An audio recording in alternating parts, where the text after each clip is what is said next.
चलिए ध्यान दीजिए आप लोग। आज पॉलिटेक्निक पैरामेडिकल और आईटीआई के केमिस्ट्री के सिलेबस में जो हम लोग पढ़ने वाले हैं वो गैसियस लॉ, गैसीय नियम। चैप्टर का नाम क्या है? हाँ, gaseous law, gaseous law. Hindi में हम लोग बोलेंगे गैसीय नियम। गप नहीं कीजिए, ध्यान दीजिए।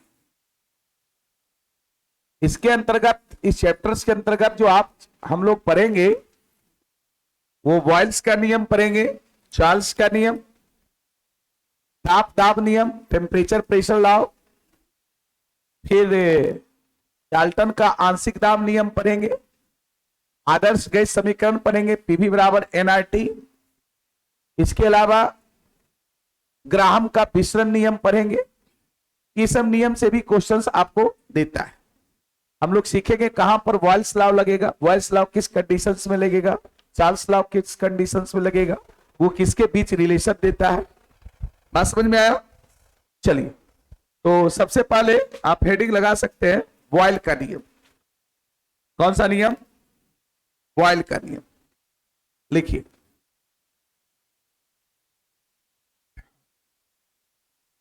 बॉयल का नियम।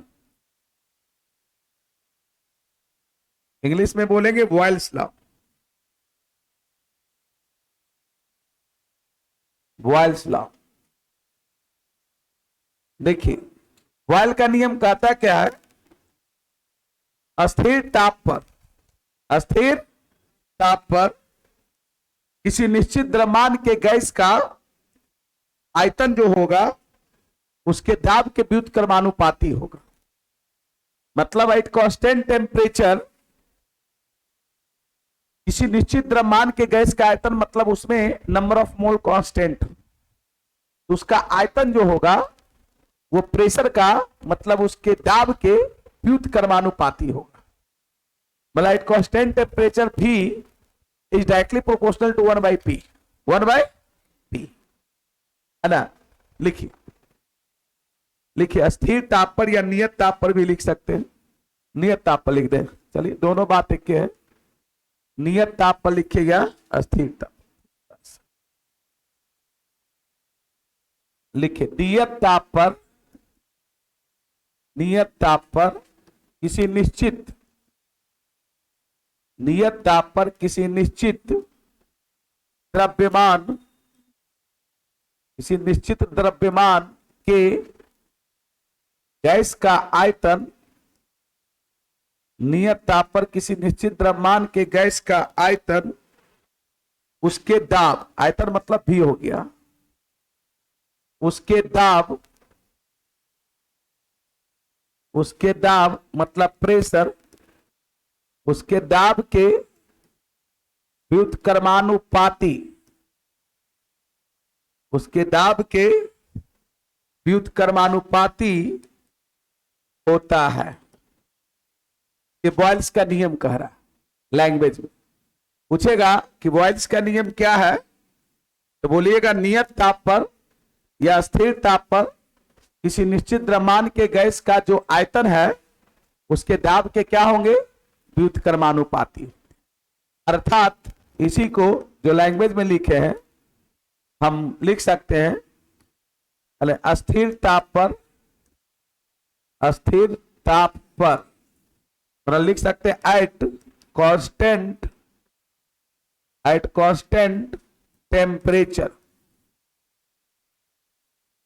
एट कांस्टेंट टेम्परेचर, अस्थिर ताप पर, है ना, अस्थिर ताप पर भी जो होगा इनवर्सली प्रोपोर्शनल होगा किसका?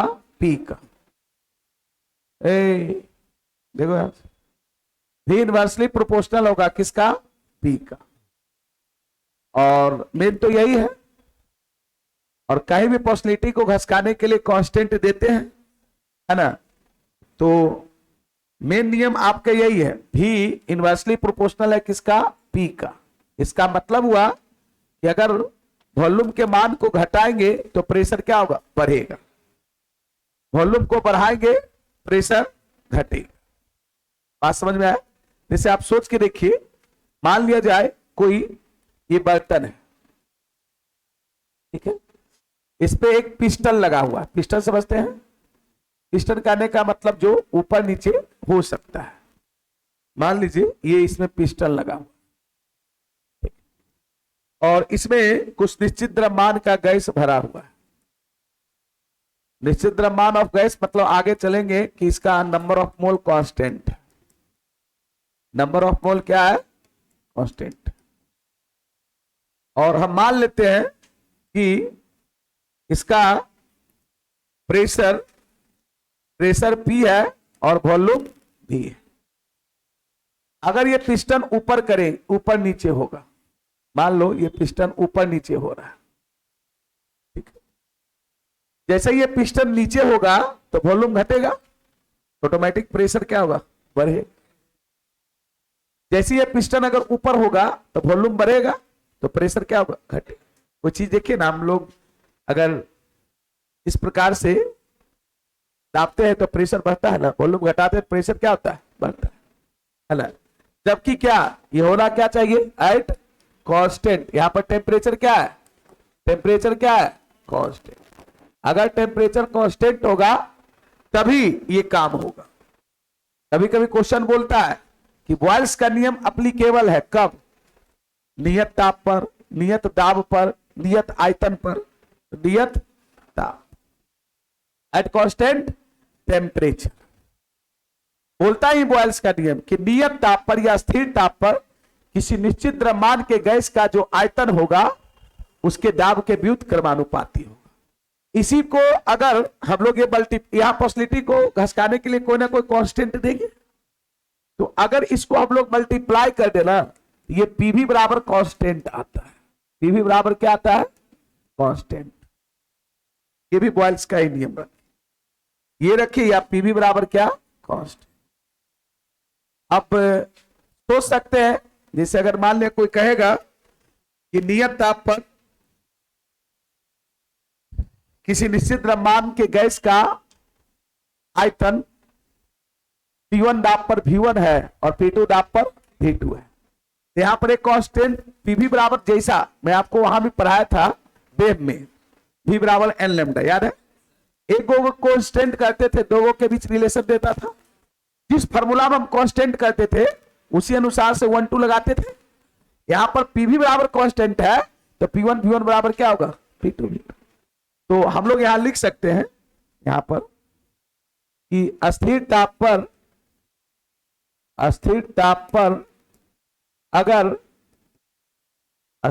पर अगर किसी निश्चित द्रव्यमान, अगर किसी निश्चित द्रव्यमान के गैस का आयतन, ये गैस का आयतन P1 दाब पर V1 तथा P2 दाब पर V2 हो तो हम कौन सा नियम यहां लगाएंगे? तो लगाएंगे P1 V1 बराबर P2 V2। बहुत सारा क्वेश्चन आपको इस पर बनेगा। अस्थिर ताप पर अगर किसी निश्चित द्रव्यमान के गैस का आयतन P1 दाब पर V1 और P2 दाब पर V2 हो तो P1 V1 बराबर P2 V2। क्लियर? दो तीन बातें स्पष्ट होनी चाहिए। पहला नंबर, बॉयल्स का नियम अस्थिर ताप पर वैलिड है। अस्थिर ताप पर, नियत ताप पर जब टेम्परेचर कांस्टेंट रहेगा तभी वैलिड है। ये किसके बीच रिलेशन देता है? वॉल्यूम और प्रेशर के बीच, आयतन और दाब के बीच। किसके बीच रिलेशन देता है? वॉल्यूम और प्रेशर के बीच। कैसा रिलेशन देता है दोनों का आपस में? रेसिप्रोकल का, व्युत्क्रमानुपाती का, है ना। वॉल्यूम रेसिप्रोकल है किसका? प्रेशर का। या प्रेशर रेसिप्रोकल है किसका? वॉल्यूम का। वॉल्यूम घटाएंगे प्रेशर बढ़ेगा, वॉल्यूम बढ़ाएंगे प्रेशर घटेगा। और P1 V1 बराबर P2। इतना याद रहेगा। चलिए आगे बढ़ते, लिख लिए? लिखे? चलिए थोड़ा सा आते चार्ल्स का नियम। ये सब साइंटिस्ट का नाम है। अब यूं मत कहिए कि बॉयल, चार्ल्स, तो ये सब इंडिया के साइंटिस्ट हो, नाम वैसा ही मिलेगा। इंडिया में नाम रहता राम, मोहन, श्याम, वहां तो नाम वैसा ही नहीं। अगला ये चार्ल्स का नियम, चार्ल्स का नियम, चार्ल्स का नियम, चार्ल्स लॉ।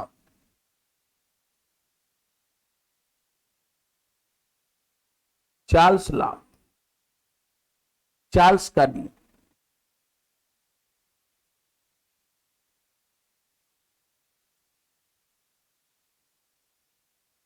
चार्ल्स का नियम,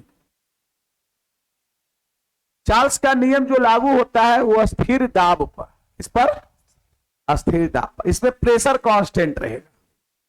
तो प्रेशर कांस्टेंट रहेगा तो किसके बीच रिलेशन देगा?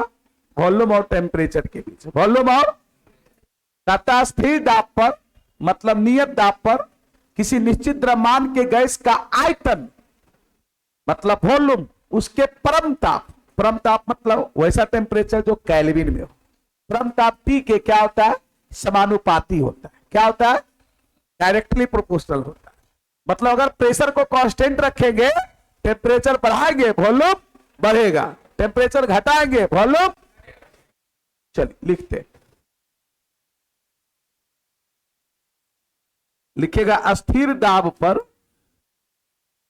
अस्थिर दाब पर किसी निश्चित द्रव्यमान, ना देखिए सेम थोड़ा सा खाली चेंजिंग है, किसी निश्चित द्रव्यमान, किसी निश्चित द्रव्यमान के गैस का आयतन, किसी निश्चित द्रव्यमान के गैस का आयतन उसके परम ताप, परम ताप इसलिए लिख रहे हैं कि परम ताप मतलब एब्सोल्यूट टेम्परेचर, परम ताप मतलब वो ताप होता है जो केल्विन में, उसके परम ताप T, उसके परम ताप T के समानुपाती, उसके परम ताप T के समानुपाती होता है, उसके परम ताप T के समानुपाती होता है।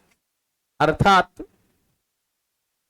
अर्थात लिख सकते हैं at constant, at constant pressure, at constant pressure मतलब अस्थिर दाब पर, यहां पर भी जो होगा वो डायरेक्टली प्रोपोर्शनल होगा किसका? T का। ये कौन सा नियम है? चार्ल्स का नियम। भी डायरेक्टली प्रोपोर्शनल होगा किसका? T का। तो कांस्टेंट कैसे आएगा बताओ? कांस्टेंट आएगा V बटे T बराबर कितना? कांस्टेंट होगा ना जी, V बटे T बराबर कांस्टेंट।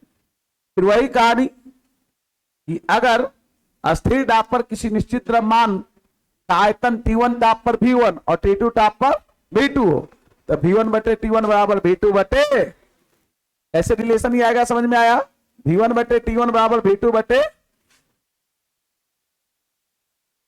अस्थिर दाब पर, दाब पर अगर किसी निश्चित, अगर किसी निश्चित, अगर किसी निश्चित द्रव्यमान के गैस का आयतन, कि निश्चित द्रव्यमान के गैस का आयतन T1 ताप पर, T1 ताप पर, T1 ताप पर V1 तथा T2 ताप पर V2 हो, T2 ताप पर V2 हो, तो यहां रिलेशन आएगा V1 बटे T1 बराबर V2 बटे, जैसे कांस्टेंट होगा उसी प्रकार से ये रिलेशन को एस्टेब्लिश करेगा, क्योंकि यहां V बटे T कांस्टेंट है, तो V1 T1 बराबर V2 T2,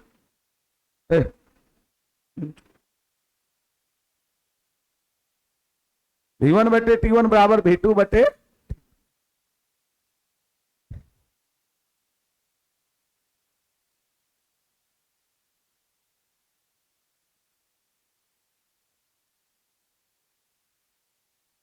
लिखा है चार्ल्स के नियम का अनुप्रयोग, हाइड्रोजन के गुब्बारे का फटना, रोटी का बनना, प्रेशर कांस्टेंट है, टेम्परेचर प्रेशर बढ़ाए, वॉल्यूम क्या हो गया, बढ़ गया, इसलिए रोटी फूल जाती है ना। वॉल्यूम एक्सपेंड करेगा ना भाई, कहीं भी प्रेशर को अगर कांस्टेंट रखिएगा तो वॉल्यूम क्या टेम्परेचर बढ़ाने पर एक्सपेंड करेगा। चलिए अब एक है ताप दाब नियम।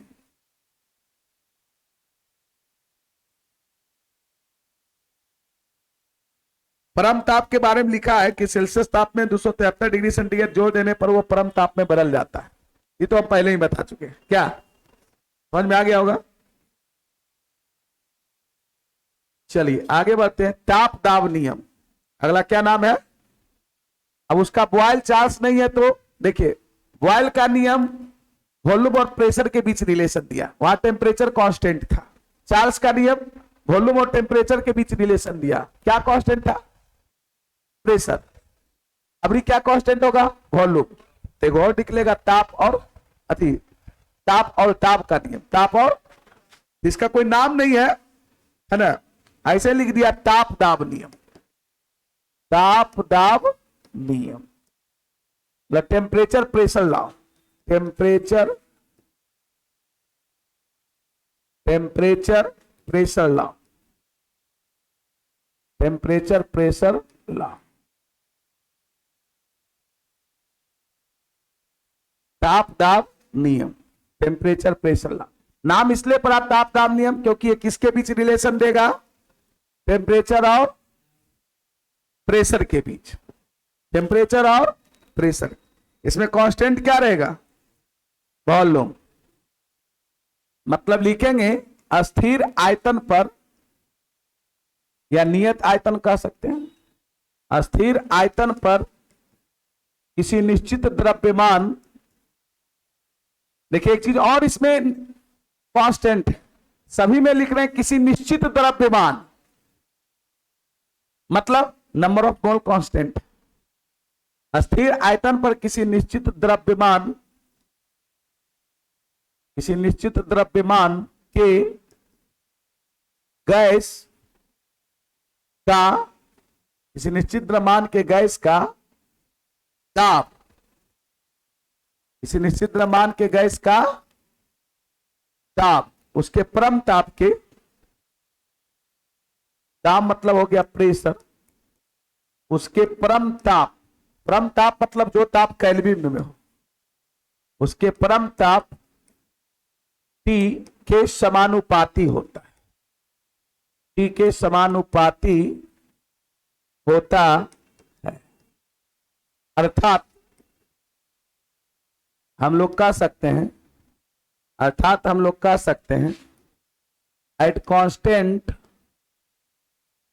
मतलब अस्थिर दाब पर, अस्थिर दाब पर, एट कांस्टेंट, अस्थिर दाब की आयतन, स्थिर आयतन है जी, अर्थात अस्थिर आयतन पर, अस्थिर आयतन पर at constant, at constant volume, at constant volume, यहां पर प्रेशर जो होगा वो डायरेक्टली प्रोपोर्शनल होगा किसका, टी का। प्रेशर डायरेक्टली प्रोपोर्शनल होगा टी का। जब प्रेशर डायरेक्टली प्रोपोर्शनल होगा टी का तो सोचिए क्या आएगा, आएगा है ना, इससे P बटे टी बराबर कितना, कांस्टेंट, P बटे टी बराबर कांस्टेंट। मतलब रिलेशन कैसा एस्टेब्लिश्ड होगा, P1 बटे T1 बराबर P2 बटे, मतलब अस्थिर दाब पर, अस्थिर आयतन, अस्थिर आयतन पर, आयतन पर अगर किसी निश्चित द्रव्यमान, अगर किसी निश्चित द्रव्यमान के गैस का दाब, गैस का दाब T1 ताप पर, गैस का दाब T1 परम ताप पर, T1 परम ताप पर T1 तथा T2 परम ताप पर, T2 परम ताप पर T2 हो तो रिलेशन, क्या रिलेशन होगा? तो रिलेशन होगा P1 बटे T1 बराबर P2 बटे P1 बटे T1 बराबर P2 बटे।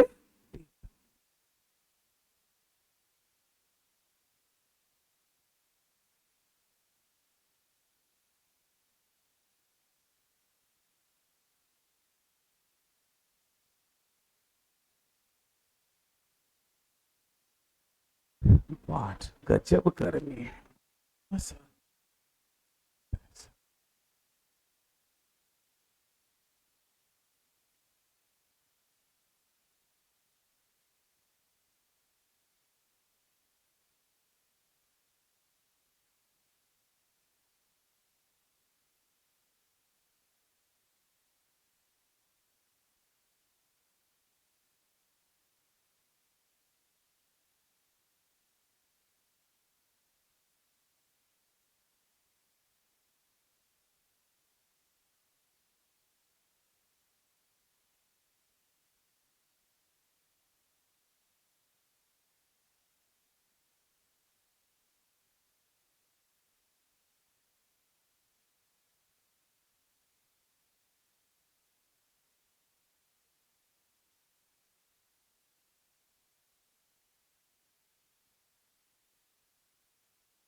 मैं आपको अभी 3 नियम बताया, एक बॉयल्स का नियम, दूसरा चार्ल्स का नियम, तीसरा ताप दाब नियम। तीनों नियम को अच्छे से समझिए। बॉयल्स का नियम जो वैलिड था वो एट कांस्टेंट टेम्परेचर पर था, एट कांस्टेंट टेम्परेचर पे था, वो प्रेशर और वॉल्यूम के बीच रिलेशन दे रहा था। कैसा? रेसिप्रोकल का।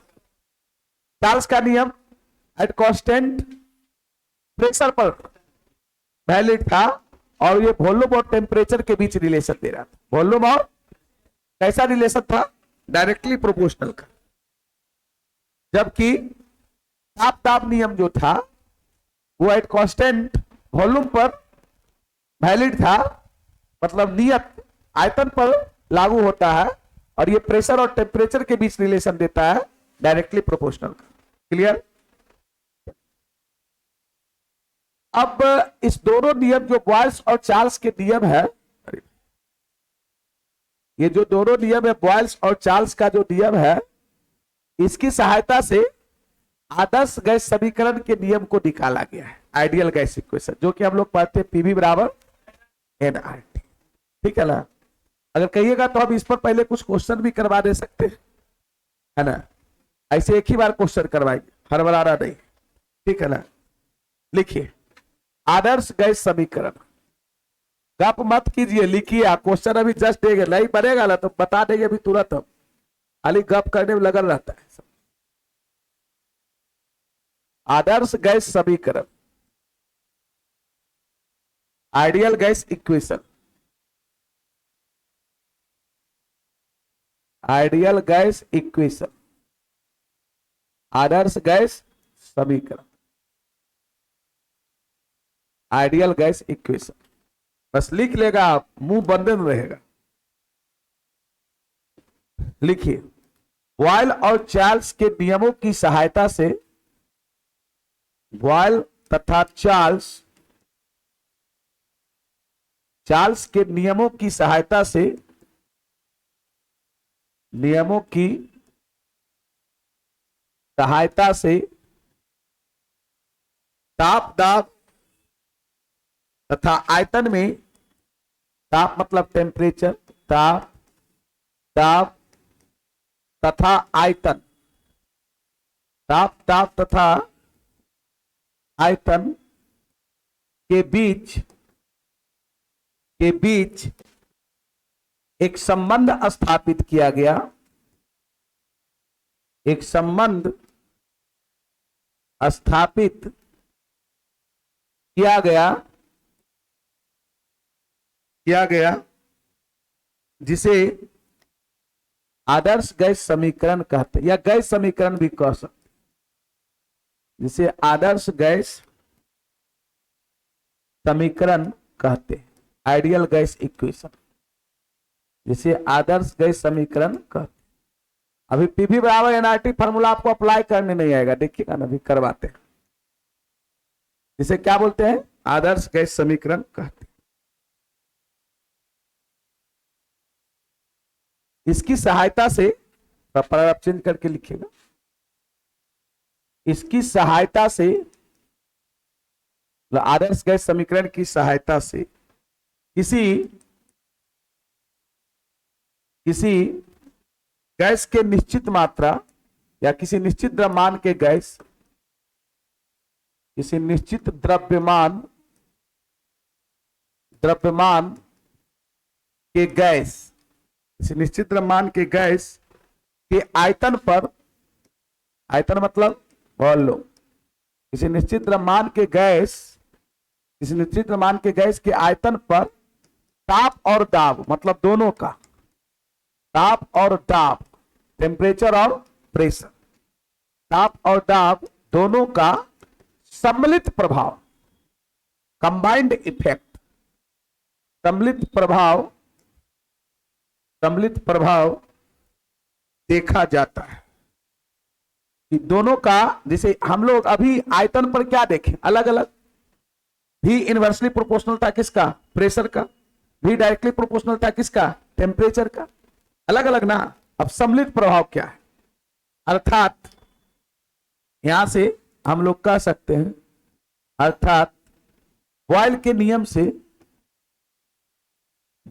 नियम से क्या था बताओ, बॉयल के नियम से था भी इनवर्सली प्रोपोर्शनल 1/p, बोलो, था ना, बॉयल के नियम से ये था ना जी, तथा चार्ल्स के नियम से, चार्ल्स के नियम से क्या था, हाँ, भी डायरेक्टली प्रोपोर्शनल कितना, t, ये समीकरण 2 मान लेते। अब दोनों 1 और 2 को, समीकरण 1 और 2 से कहा जाए, समीकरण किससे, इधर ही लिखते हैं, अगर समीकरण 1 और 2 से, तो दोनों का सम्मिलित प्रभाव दिखेगा, समीकरण 1 तथा 2 से हम लोग लिख सकते हैं भी डायरेक्टली प्रोपोर्शनल t/p, सही है, 1/p और ये t, यहां भी डायरेक्टली प्रोपोर्शनल t है, भी directly proportional 1/p, inversely proportional. बताओ इससे क्या हो जाएगा, इससे हो जाएगा p भी डायरेक्टली प्रोपोर्शनल कितना, t होगा, बोलो, p भी डायरेक्टली प्रोपोर्शनल t। कहीं भी फिजिक्स में प्रोपोर्शनलिटी को घसकाने के लिए कांस्टेंट देते हैं, क्या देते हैं, कांस्टेंट। यहां पर कांस्टेंट देते हैं पीवी बराबर RT। क्या यहां जो प्रोपोर्शनल का साइन हटाए उसके जगह पर क्या दिए, R। वेयर लिखेंगे हम लोग, वेयर R क्या है, वेयर R जो है एक नियतांक है जिसे सार्वत्रिक गैस सात्विक गैस नियतांक है, universal gas constant, where R एक नियतांक है। आर एक क्या है? नियतांक है, जिसे क्या कहते हैं वो भी जानना है, जिसे सार्वत्रिक गैस नियतांक, क्या इसको बोलते हैं? सार्वत्रिक गैस नियतांक। इंग्लिश में बोलेंगे यूनिवर्सल, इंग्लिश में क्या बोलेंगे? Universal gas constant, universal gas constant, जिसे सार्वत्रिक गैस नियतांक कहते हैं। इसे क्या कहते हैं? सार्वत्रिक गैस नियतांक कहते हैं। बात समझ में आए? तो पीवी बराबर आरटी हो गया। इसकी वैल्यू भी कुछ होती है। ये पीवी बराबर हमको आरटी आया, अच्छा इसकी आर की वैल्यू अलग अलग होता है, क्या होता है हम उसकी भी चर्चा करेंगे। ये जो पीवी बराबर आरटी आया वो कितना मोल के आया? 1 मोल के लिए। कितना मोल के लिए? 1 मोल के, जब एन का मान 1 हो। अब लिखेंगे 4 किसके लिए? 4 एन मोल गैस के लिए। कितना मोल? एन मोल गैस के लिए। यही फॉर्मूला हो जाएगा पीवी बराबर कितना? N R T. पीवी बराबर कितना? एन आर टी, है ना। वेयर सारा कुछ हम लोग लिखते हैं। वेयर पी क्या है जनाब? प्रेशर। पी क्या है? प्रेशर। प्रेशर कहने का मतलब दाब। पी क्या है? प्रेशर। भी क्या है? वॉल्यूम। भी क्या है? वॉल्यूम। वॉल्यूम कहने का मतलब आयतन। चलिए बहुत बढ़िया बात। एन क्या है? एन क्या है? Number of moles. Number of moles मतलब मोलों की संख्या। मोलों की संख्या। मोलों की संख्या। टी क्या है? टेम्परेचर। टी क्या है? टेम्परेचर। टेम्परेचर मतलब ताप। अब आर की बात होती है कि आर क्या है। तो आर के बारे में तो अभी बताया ही है कि आर क्या है। क्या बताएं भाई? हाँ, आर क्या है? तो आर के बारे में अभी मैं बताया, universal gas constant. Universal gas constant, Hindi में इसको बोलते हैं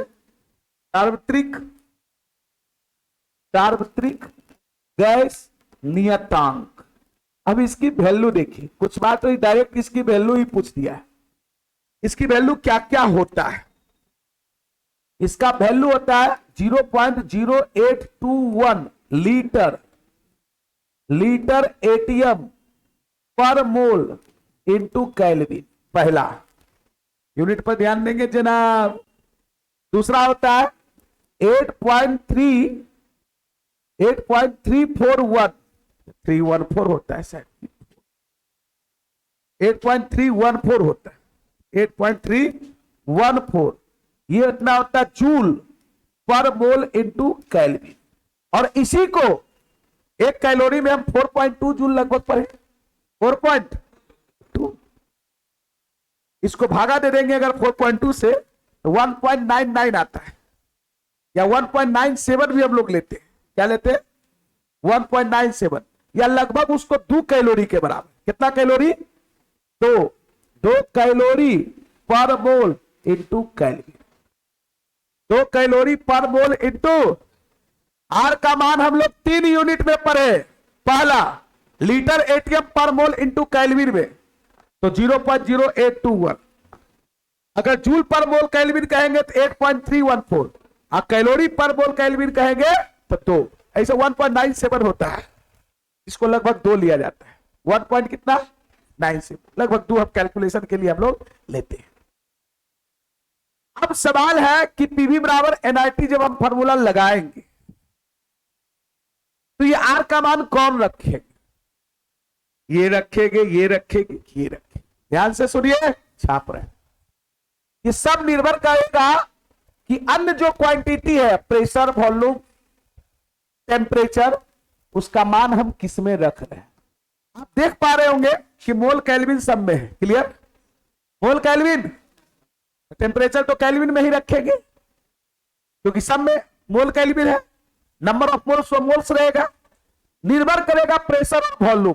अगर प्रेशर एटीएम में रखे, प्रेशर का यूनिट एटीएम होता है ना जी, और वॉल्यूम लीटर में रखे, वॉल्यूम, तो हम आर का वैल्यू 0.0821 लेंगे। लेकिन अगर हम ये जूल में रख रहे, जूल जानते किसके बराबर होता है? Newton into metre, newton into metre, ये ऐसा यूनिट है आर का, joule per mole into kelvin. हम बताते कैसे आता है। अगर प्रेशर ऐसा यूनिट में रखेंगे, प्रेशर का ऐसा यूनिट, प्रेशर का ऐसा यूनिट पास्कल, न्यूटन पर मीटर स्क्वायर। अगर प्रेशर न्यूटन पर मीटर स्क्वायर में हो, वॉल्यूम मीटर क्यू में हो, वॉल्यूम का ऐसा यूनिट मीटर क्यू होता है, लीटर नहीं होता है, क्या होता है? Metre cube. तो अगर ये ऐसा यूनिट में रखेंगे तो ये वैल्यू रखेंगे, तो वो निर्भर करेगा कि प्रेशर और वॉल्यूम का मान हम किस में रख रहे हैं।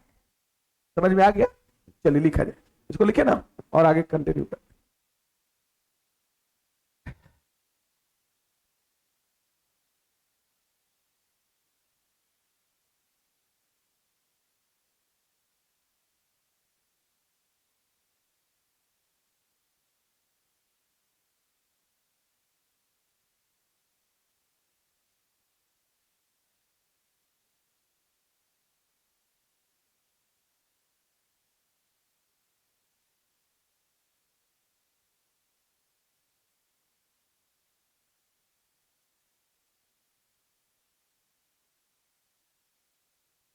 अब देखिए बहुत बार आर का यूनिट पूछता है, आर का यूनिट। ऊपर करें थोड़ा, इसको उधर लिख लिए तो हम ऊपर करेंगे। अभी हम लोग पढ़े नोट करके यहां पर, या ऐसे ही लिखें, पीवी बराबर एनआरटी पढ़े। क्या पढ़े? बोलो ना। हाँ, चूंकि हम लोग पढ़े पीवी बराबर कितना, एनआरटी, ध्यान देगा, पीवी बराबर एनआरटी, ठीक है। तो आर बराबर क्या होगा? पीवी बटे कितना, एनटी होगा, बोलो। आर बराबर पीवी बटे कितना, एनटी। अगर इसका एस आई यूनिट पूछ दिया, एस आई यूनिट ऑफ किसका, आर का, तो हम लोग सब एस आई यूनिट रखेंगे। प्रेशर का एस आई यूनिट क्या होता है? न्यूटन पर मीटर स्क्वायर। वॉल्यूम का मीटर क्यूब। नीचे क्या, एन का मतलब नंबर ऑफ मोल, और इसका केल्विन। ये पर मीटर स्क्वायर नीचे इससे कटेगा, ये क्या आएगा मालूम है? न्यूटन इंटू मीटर बटे पर mole into kelvin. Newton metre को ही जनाब जूल बोलते हैं, न्यूटन मीटर को ही जूल हो गया पर मोल इंटू कितना, केल्विन। ये हो गया joule per mole into kelvin. ये joule per mole into kelvin R का कैसा यूनिट है? एस आई यूनिट। लेकिन उससे ज्यादा आपको पूछेगा एन अदर यूनिट।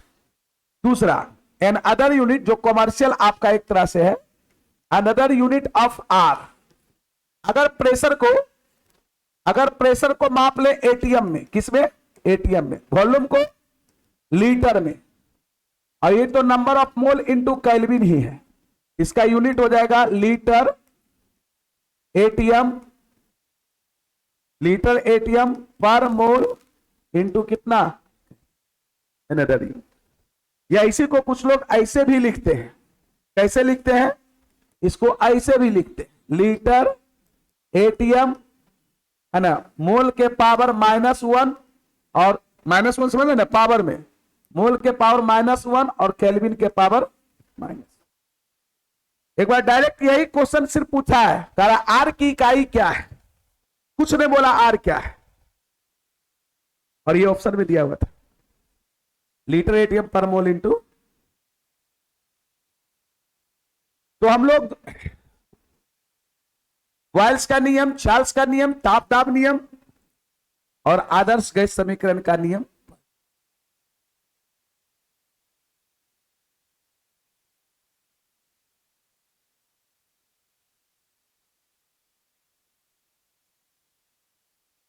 एक होता आदर्श गैस है, आइडियल गैस, एक होता वास्तविक गैस, रियल गैस। दोनों में अंतर क्या है? नोट करके एक पॉइंट लिखें।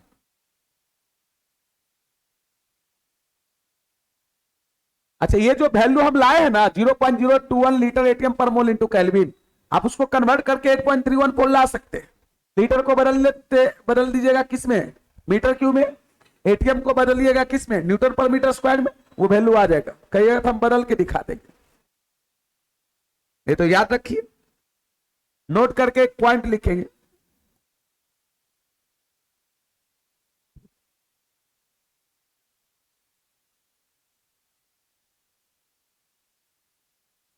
वैसा गैस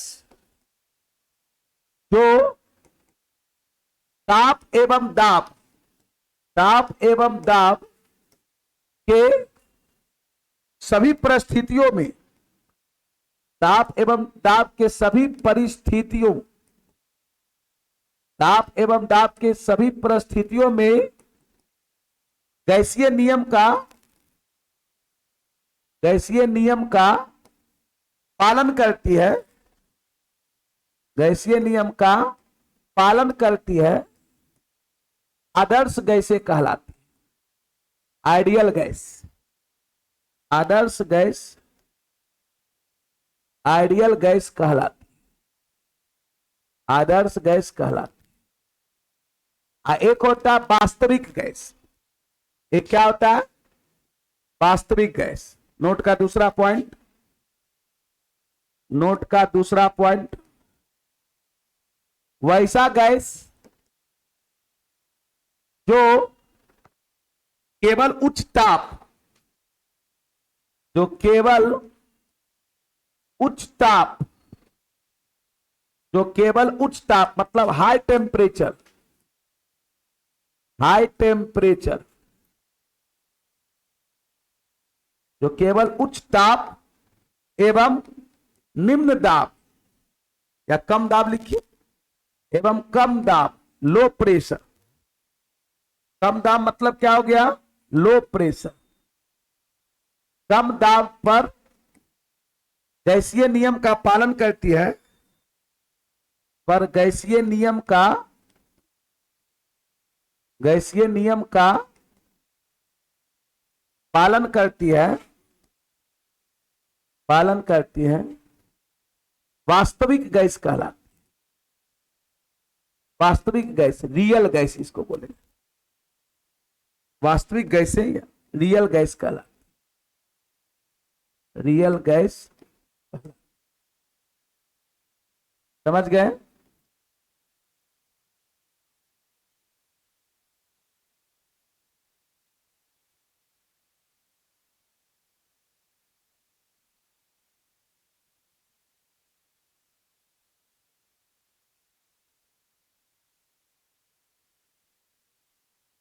एक मैं क्वेश्चन लिखता हूं थोड़ा सा, और आप लोगों को बनाना है ना, बनाएंगे ना?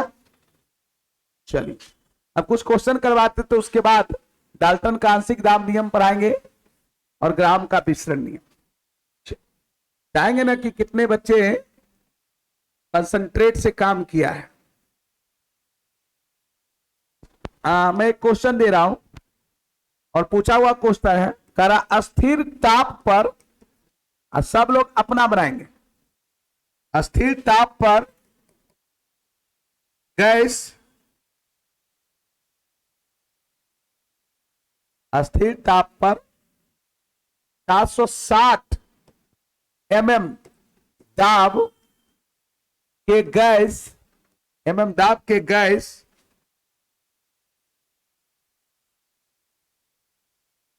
अस्थिर ताप पर 760 mm,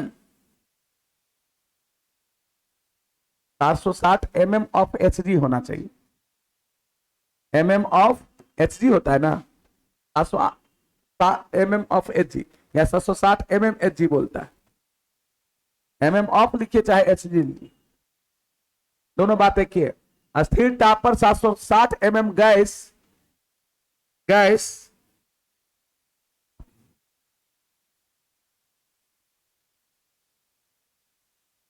760 mm Hg ताप पर, 760 mm अस्थिर ताप पर 760 mm, सेंटेंस बढ़िया से, अस्थिर ताप पर किसी गैस के 760 mm, 760 mm Hg दाब पर दाब पर आयतन 500 ml है, 500 ml है। तो उस गैस के 1.520 mmHg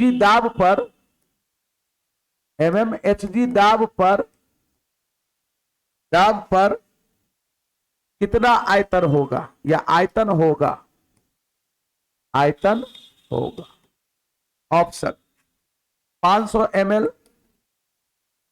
500 ml, option B 250 ml, option C 1000 ml, option D 250 litre दिया है। लीटर, ml नहीं, लीटर। बात सर, गर्मी तो अब करे, बरसात के बाद जो ह्यूमिडिटी बनाती है।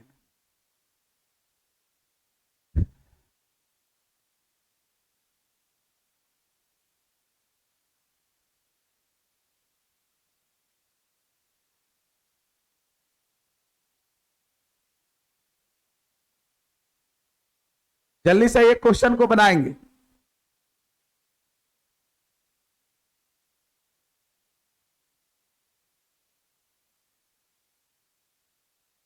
जल्दी बनाओ।